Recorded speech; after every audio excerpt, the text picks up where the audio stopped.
Hello boys and girls. Today we're going to be reviewing how to do decimal multiplication. Now the nice thing about decimal multiplication is it's actually exactly the same as regular whole number multiplication.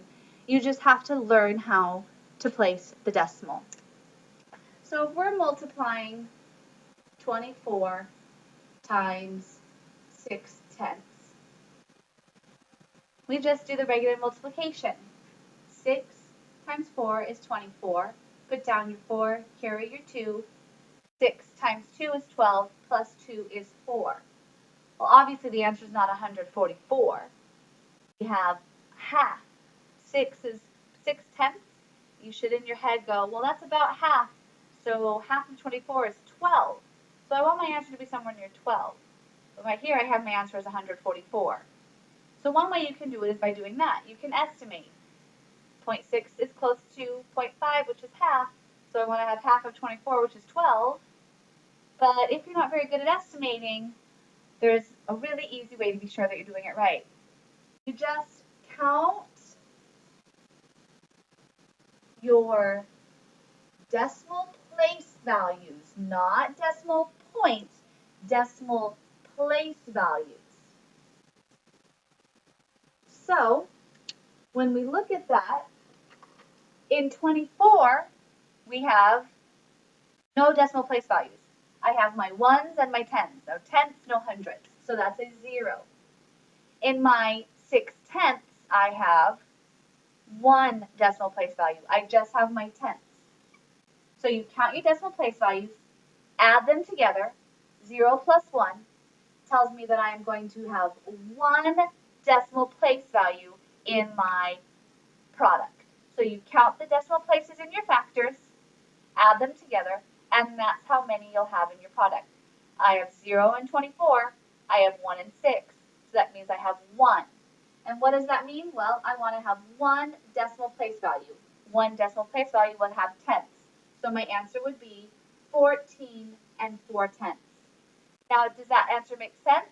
Checking my estimating, 6/10 is close to a half. Half of 24 means multiplies of. Half of 24 would be 12, and is 12 close to 14? It is. So we're going to practice quite a few of those to really make sure we have that in our head of how to know how many decimal places we need to have in our product. So if we have 8.4 times 3.6, so the first thing that I would do is I look at my whole numbers. 8 times 3 is 24. So I know my answer is going to be somewhere near 24. 6 and 4 is 24. 6 and 8 is 48, plus 2 is 50. Then I'm no longer working with my first digit, so I have to show that by putting a placeholder. Don't forget that placeholder. I crossed out what I carried. Remember, we don't want to waste time erasing in math.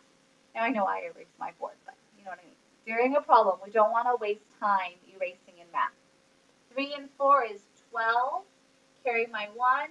3 and 8 is 24, and 1 is 25. I add these together. 4, 2, 10, 3. How many decimal places are in 8 and 4/10? Well, I only have my tenths, so that's 1 decimal place. How many decimal places are in 3 and 6/10? That's 1. Only have my tenths. So that means I want a total of 2 decimal places in my product. I counted my decimal places in my factors. 1, 2, 1 decimal place, 2 decimal places, which means I want my product to match. 1, 2. So I'm thinking my answer is 30 and 24 hundredths. And if you remember back when I multiplied my whole numbers, 8 times 3 is 24, and is 30 somewhere close to 24? It is. If I put my decimal place here, that would be 3, which is nowhere close to 24. If I had my decimal place here, that would be 302, which is nowhere close to 24. And if I didn't use a decimal place at all, I would have 3024, which again is not anywhere near 24. So you can use your whole numbers to find out what it should be close to check your answer. So get probably 2 more problems to make sure we really understand this.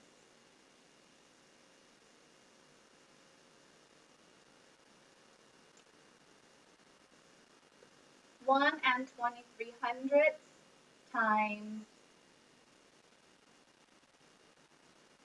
35 hundredths.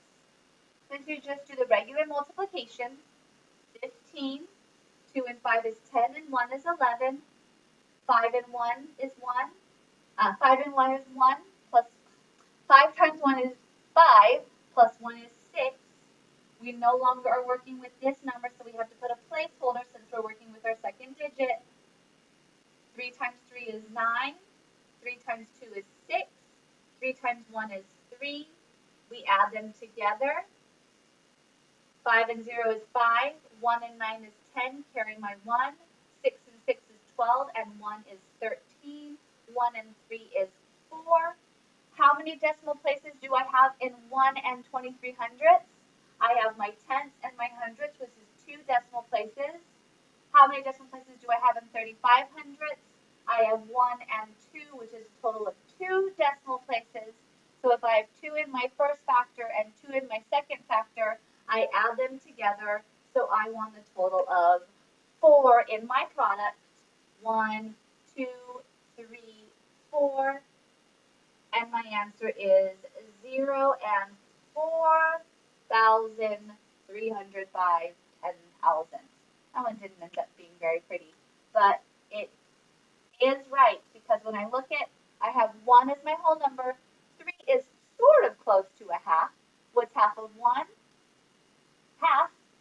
And would 4 tenths be close to a half? It is, so my answer makes sense. Let's look at one more practice problem. Sometimes they get ugly and messy. This is the last problem that we're going to do. We're going to have 2 and 41 hundredths times 0.7 or 7 tenths. 7 times 1 is 7. 7 times 4 is 28. Put down your 8, carry your 2. 7 times 2 is 12, plus 2 is 16. I have 2 as a whole, and 7 is close to 1, so 2 times 1 is going to be 2. So I'm looking for an answer that's close to 2. How many decimal places do I have in 2 and 41 hundredths? Tenths and hundredths, which means I've got 2. How many decimal places do I have in 7 tenths? Just my tenths, which is only 1. So 2 plus 1 means I'm going to have a total of 3 decimal places. 1, 2, 3. So 1 and 687 thousandths. 1 and 687 thousandths. There's my 3 decimal places, tenths, hundredths, thousandths. And I was looking for an answer to be near 1, and this ended up being near 1. Please remember to review this video as many times as you need so that you know how to multiply decimals.